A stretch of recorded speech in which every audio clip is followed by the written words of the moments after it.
Welcome back to ఆ YouTube channel grace వంటగది. So ఇక్కడ స్క్రీన్ మీద చూసుకున్న బిస్కెట్స్ని ఎలా చేయాలో చూద్దామా.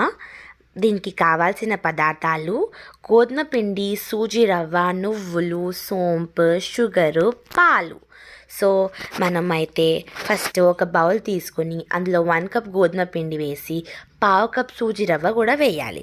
వేసి మనము గ్రైండ్ చేసుకున్న షుగర్ని అండ్ 2 టేబుల్ స్పూన్ గ్రైండ్ చేసుకున్న సోంపుని అందులో వేసుకోవాలి. తర్వాత అందులోనే మనము గ్రైండ్ చేసుకుని పెట్టుకున్న 1/2 కప్ కొబ్బరిని కూడా, తర్వాత 1 టేబుల్ స్పూన్ నువ్వుల్ని కూడా యాడ్ చేసుకోవాలి. నువ్వులు యాడ్ చేసుకున్న తర్వాత మనము కొద్దిగా పాలు వేస్తూ ఈ పిండిని అనేది కలుపుకోవాలి. మనము చపాతీ పిండి, పూరి పిండి కలుపుకుంటాం కదా, అదే కన్సిస్టెన్సీలో ఈ పిండిని కూడా కలుపుకోవాలి.